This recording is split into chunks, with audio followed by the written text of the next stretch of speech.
আসসালামু আলাইকুম রহমতুল্লাহি ওয়া সম্মানিত দর্শক, শেখ হাসিনার পতনের পর পিনাকি ভট্টাচার্যকে নিয়ে এটি আমার প্রথম ভিডিও। যখন আওয়ামী লীগ ক্ষমতায় ছিল তখন জনাব পিনাকিকে নিয়ে আমি বেশ কয়েকটি ভিডিও করেছি। উদ্দেশ্য ছিল তাকে এনলাইটেন করা, তাকে হাইলাইট করা। এর কারণ হলো তিনি যে সময়টিতে এই ইউটিউবে ভিডিও করা শুরু করেন এবং তিনি যে স্টাইলে কথা বলা শুরু করেন সেই স্টাইলটা প্রথম দিকে প্রমিত বাংলায় আমাদের মতো কথা বলতেন এবং তার যে ভিউ এগুলো আমাদের সাথে অনেক কম ছিল। পরবর্তীতে তিনি এটিকে জাস্ট একটা মডার্ন টেকনোলজির মাধ্যমে, ভাষার মাধ্যমে, চিত্রনাট্যের মাধ্যমে, উপস্থাপনার মাধ্যমে এতটা নান্দনিকতা নিয়ে আসেন এবং সেই নান্দনিকতার সঙ্গে সঙ্গে জনপ্রিয় যে বিষয় অর্থাৎ শেখ হাসিনাকে গালাগাল করা, আওয়ামী লীগকে গালাগাল করা, এই বিষয়গুলোকে এখন যে স্টাইলে তিনি করছেন সেই স্টাইলটা যে মুহূর্তে তিনি শুরু করেন অমনি তার যে ভিউ, তার যে পাঠক, তার যে শ্রোতা, এটা রীতিমতো জ্যামিতিক হারে বাড়তে থাকে এবং তার যত জনপ্রিয়তা বাড়তে থাকে ওই সময়টাতে তিনি ততই সরকারের চক্ষুষ্ফুল হয়ে পড়েন এবং তার বিরুদ্ধে বাংলাদেশে যত সম্ভব, শেখ হাসিনার পক্ষে যতটা করা সম্ভব, অপপ্রচার বলেন, তাকে ব্যান করা বলেন, তার বিরুদ্ধে মামলা মোকদ্দমা সব কিছুই কিন্তু সরকার করেছে। তো যেহেতু আমরা বাংলাদেশে খুব অল্প কয়েকজন লোক পরিবেশ পরিস্থিতি অনুযায়ী আমরা কথা বলে যাচ্ছিলাম এবং তার মধ্যে আমি একজন, যেমন কথা বলেছেন বিএনপির ফজলুর রহমান সাহেব, কথা বলেছেন নুরুল কবির সাহেব, আসিফ নজরুল সাহেব। তো এরকম খুব অল্প, এর বাইরে কিন্তু বাংলাদেশে 4-5 জনের বেশি কথা বলতে পারে। দেশের বাইরে যারা কথা বলেছেন তাদের একটা অবাধ ফ্রিডম রয়েছে, তারা যে কোনো কথা তারা বলতে পারে, কিন্তু বাংলাদেশে বসে আমরা এই কথাগুলো বলেছি। তো সেই কথাগুলো বলতে গিয়ে বাংলাদেশে তখন আমরা যখন কথা বলেছি তখন পিনাকির নাম কোনো মিডিয়াতে উচ্চারণ করা, পত্রিকায় পিনাকি রঞ্জন নামক শব্দগুলো লেখা বা বাংলাদেশে বসে তাকে নিয়ে কৌশলে তার প্রশংসা করে ভিডিও তৈরি করা, এটি একেবারে অসম্ভব একটা বিষয় ছিল। কিন্তু সেই কাজগুলো আমি করেছি। এটা এই কারণে করেছি যে আমাদের যে যুদ্ধ, সেই যুদ্ধের যে টার্গেট অলমোস্ট সেম, শুধু way of talking and way of presentation is different, but লক্ষ্যটা সেম। তো যাই হোক, শেখ হাসিনার পতন হয়েছে আলহামদুলিল্লাহ। শেখ হাসিনার পতনের পর আমাদের এই বাংলাদেশে আগে যে সমস্যাগুলো ছিল সেই সমস্যা প্রায় সব সমস্যায় বহুগুণে বেড়ে গেছে। তারপর কিন্তু আমাদের আফসোস নেই। এর কারণ হলো শেখ হাসিনার 15 বছরের যে শাসন আমল, আমরা প্রায় সবাই যারা নির্যাতিত হয়েছি তারা যে কোনো মূল্যে পরিত্রাণ চাচ্ছিলাম, এমনকি অনেকে মৃত্যু কামনা করছিলেন যে এর সাথে আমাদের মৃত্যু হয়ে যাক, আল্লাহ তুমি জিব্রাইলকে পাঠিয়ে আমাদেরকে নিয়ে নাও, আচ্ছা শেখ হাসিনাকে নিয়ে নাও। তো শেখ হাসিনা চলে গেছেন, আল্লাহ তাকে ভালো রাখুন, হেদায়েত দান করুন, ভেস্ত নসিব করুন, আমরা দোয়া করি। কিন্তু এখন শেখ হাসিনার অবর্তমানে এই বাংলাদেশে যে সকল সমস্যাগুলো তৈরি হয়েছে, দেশের বাইরে থেকে যারা পিনাকি মতো লোকজন আছেন তারা অনুধাবন করতে পারবে আমাদের যে বেদনা। আমরা এই বাংলায় বসে যারা কথাবার্তা বলছি, যারা ব্যবসা বাণিজ্য করছি, সীমাহীন অরাজক। এটা মানে একটা ইংরেজিতে একটা শব্দ আছে, it can better imagine than describe. কিছু কিছু বিষয় আছে কল্পনা করা যায়, বর্ণনা করা যায় না। আমরা যারা ভুক্তভোগী, আমরা এই বিষয়গুলো যেভাবে কল্পনা করতে পারি সেগুলো আমরা বর্ণনা করতে পারি না, আর বাইরে যারা আছেন তারা প্রশ্নই আসে না।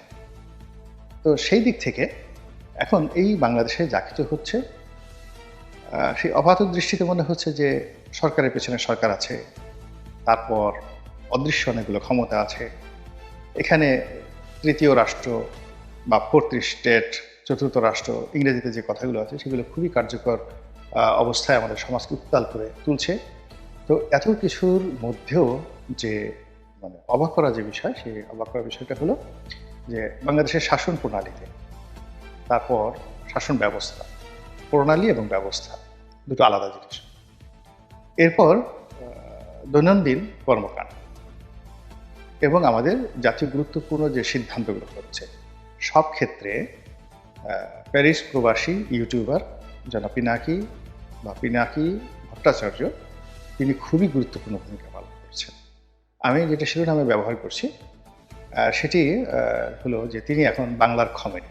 আয়াতুল্লাহ খমেনি একসময় প্যারিসে ছিলেন এবং সেখানে থেকে তিনি পুরো যাকে বলা হয় ইরানের রাজনীতি নিয়ন্ত্রণ করেছেন এবং তার কথা মতো সব কিছু চলেছে এবং একটা সময় তিনি প্লেনে করে এসে অলনে ছাড়েন।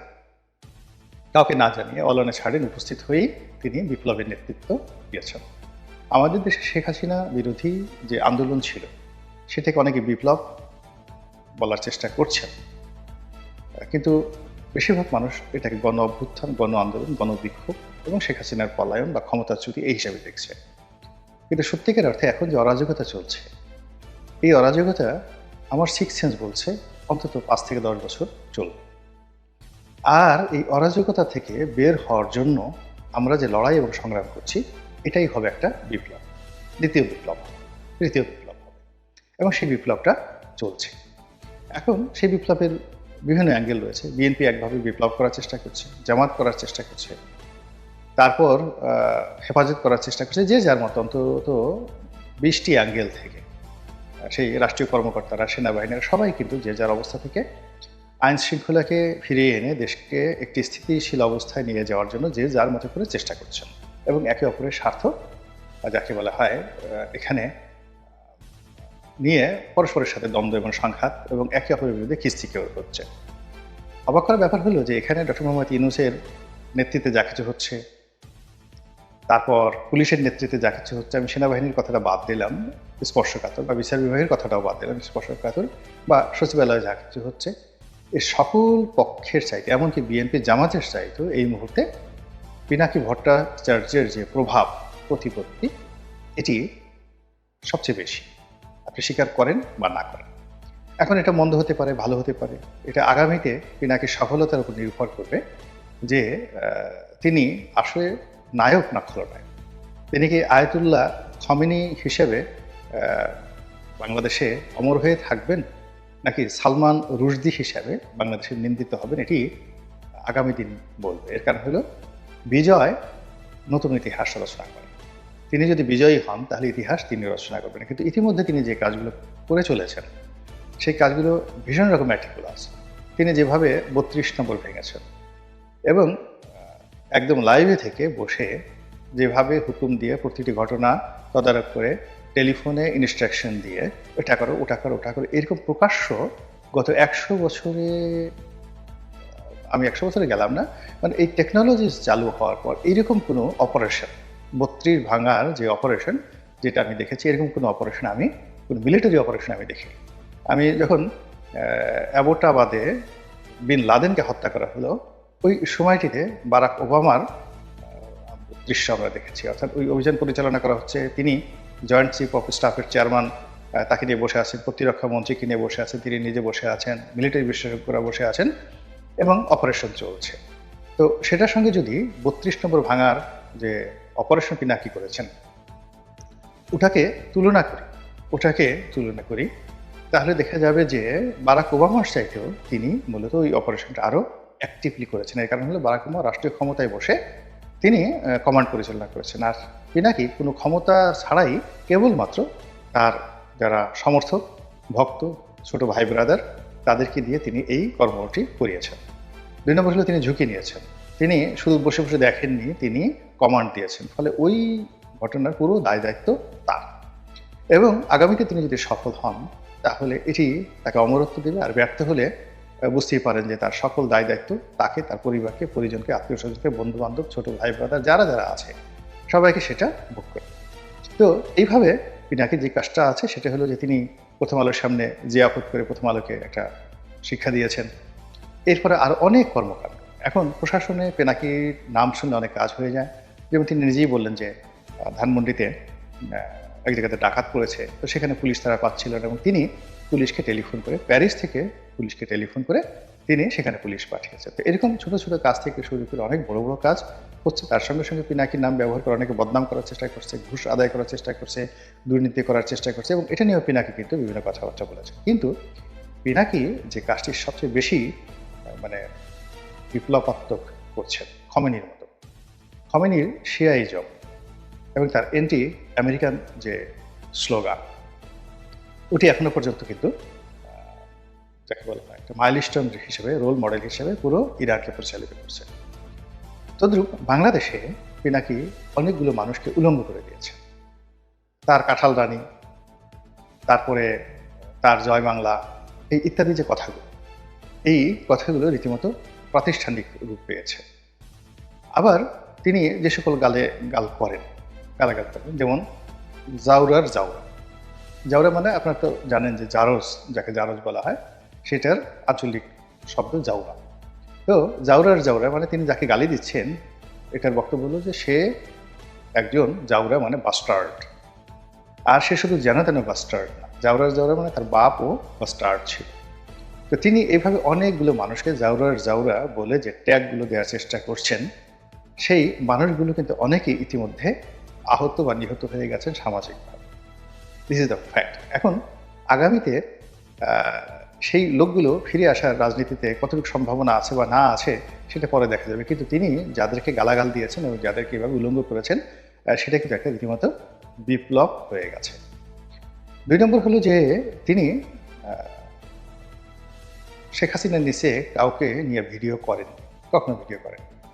অন্যদেরকে গালি দিয়েছেন, তার ভিডিওর যে ট্রেন্ড এবং টপিক, এটা সবসময় শেখ হাসিনা কেন্দ্রিক ছিল।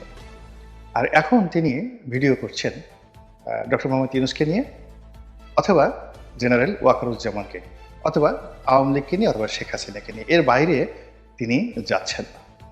ইট মিনস যে তিনি একটা বিপ্লব করার জন্য যে টার্গেট নিয়ে এগুচ্ছেন এবং যে বিপ্লবী গ্রুপ তিনি তৈরি করছেন দেশে এবং দেশের বাইরে, সেখানে তাকে সাহায্য করার জন্য যেভাবে টাটকা অলি আছে, আবার তাকে সাহায্য করার জন্য দ্য বাস্টার্ড এবং যাকে বলা হয় জাউরার জাউরা, মানে son of A bastard, bastard of the bastard, মানে সেগুলো group of dozens of bastard রয়েছে যারা চিন্তা চেতনায় দেশে দেশের বাইরে তার সৈনিক হিসাবে, তার যাকে বলা পোষ্য হিসাবে, তার ভক্ত হিসাবে তাকে সাহায্য করছেন। তো কাজেই তিনি ম্যাটিকুলাসলি যে কাজগুলো করছেন, যেখানে তার বলা দরকার তিনি বলছেন, যেখানে তার হুজুর দরকার সেখানে হুজুর বলছেন, যেখানে তার বাস্টার্ড দরকার বাস্টার্ড বলছেন, যেখানে তার পিচ্চি হেলাল দরকার, বেশ কথার কথা বললাম, যেখানে তার সন্ত্রাসী দরকার, যেখানে তার ছোট রাজন দরকার, দাউদ ইব্রাহিম দরকার, প্রায় সব ক্ষেত্রে তিনি যে একটি শক্তিমত্তা অর্জন করে ফেলেছেন, এটি রাষ্ট্রের মধ্যে আর একটা নতুন রাষ্ট্র তৈরি করে ফেলেছে। এবং এটা কিভাবে তৈরি করে ফেলেছে, জাস্ট একটা ছোট উদাহরণ দিই, তাহলে আপনারা বুঝতে পারবেন। মসজিদে নামাজ পড়ি, আমার পাশে একজন কর্নেল, পদমর্যাদার বিমান বাহিনীর সাবেক কর্মকর্তা, এখন খুব বড় একটা ব্যবসা করেন। তার একটা সমস্যা, ভীষণ সমস্যা, ক্যান্টনমেন্টের সঙ্গে একটা সমস্যা, বা সরকারি কোনো একটা অফিসে, আমি ঠিক এখন মনে করতে পারছি না। তো তিনি একজন ঊর্ধ্বতন সামরিক কর্মকর্তা, এই মুহূর্তে ভালো পদে আছে, তার ব্যাচমেট, তাকে তিনি বললেন। তো তিনি বললেন যে আসলে এটা আমি বললে হবে না, এটা পিনাকি দাদাকে বলতে হবে। তো বললো যে আমার সাথে তো পিনাকির কোনো পরিচয় নেই। তো বল ঠিক আছে, আমি তাকে দিয়ে বলাচ্ছি। এবং সেই লোক তারপরে আমাকে বললো যে আশ্চর্য ঘটনা যে 24 ঘন্টার মধ্যে আমার সেই কাজটি হয়ে গেল। আমি জাস্ট একটা ইঙ্গিত